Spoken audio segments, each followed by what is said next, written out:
regarding reviewing or reading the disclosure of documents from cases 003 and 004.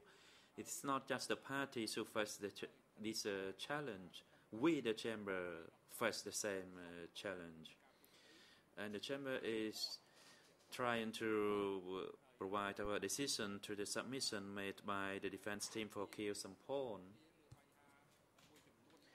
And so far we have agreed on certain points regarding that submission. However, we need more time to deliberate on the other issues we have not yet agreed in principle before a decision is ready to be rendered.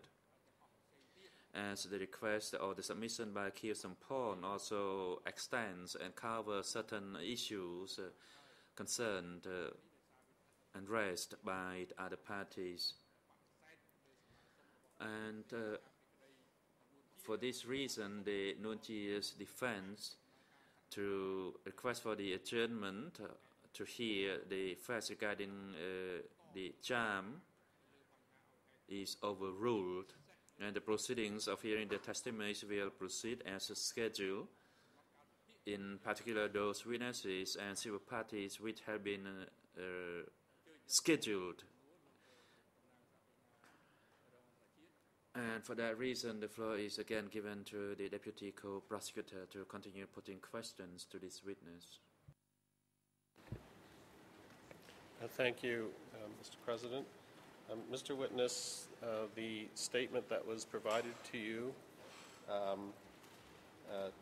without saying the name of this person out loud, if you look at the name and biographical information on page 2, do you know this person? Is this someone you knew during the Democratic Kampuchea regime? And I'm referring here again to E319/15.3.1.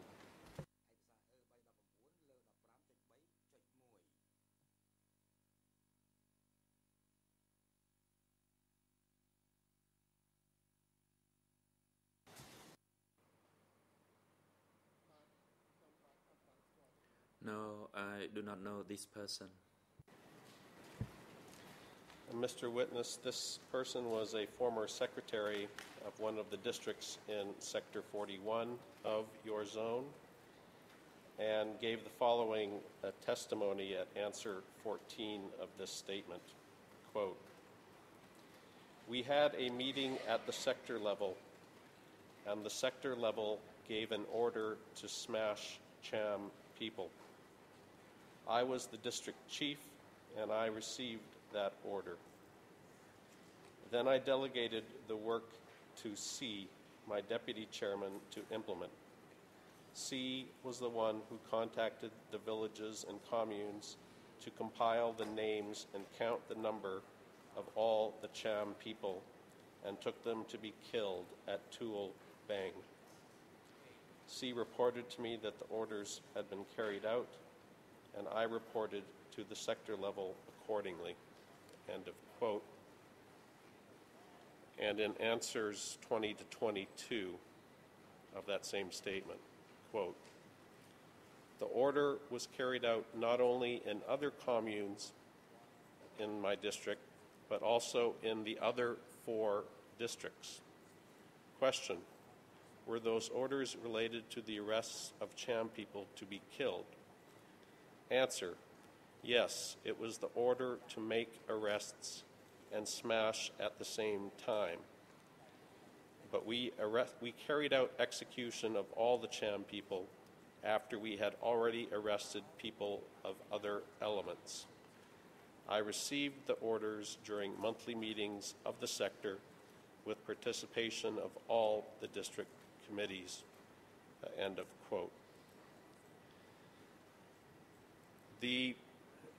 Mr. Witness, the person who is identified as having conveyed this order to the district chiefs was a man named Ta'an, the secretary of Sector 41. Did you know who Ta'an was, and did you know what his position was on the Central Zone Committee? I object, Mr. President, to this line of questioning. This is so not how you should be asking questions.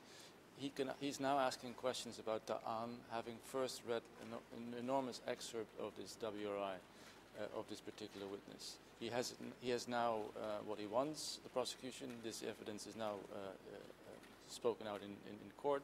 This witness cannot say anything about what happened in Sector 41 because he wasn't a member of Sector 41. It's appalling the way this prosecutor is proceeding, and you're condoning it as always. And Mr. President, I know why counsel is upset by this evidence. I want to take my questions step by step. The person who is identified in this testimony as having conveyed these orders was the Secretary of Sector 41. This witness has talked about that individual. So the first thing I want to establish is whether the Secretary of Sector 41 had a position on the Central Zone Committee. That's my question. First question.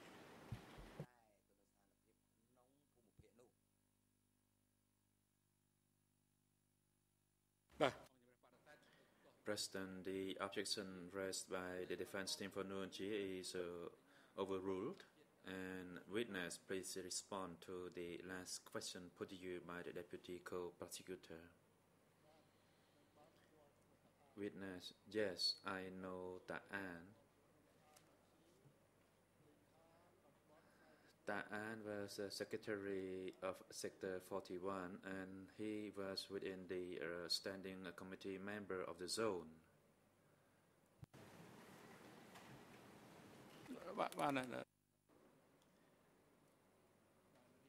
President, thank you, Deputy Co-Prosecutor. It is now appropriate for us to have a lunch break. We'll take a break now and resumed at 1:30. Court officer, please assist the witness during the lunch break and invite him as well as his duty counsel, who will replace Counsel Dujpari for the afternoon session, into the courtroom at 1:30. And security personnel, you are instructed to take Kyo Simpon to the waiting room downstairs and have him returned to attend the proceeding this afternoon at 1:30. The court is now in recess.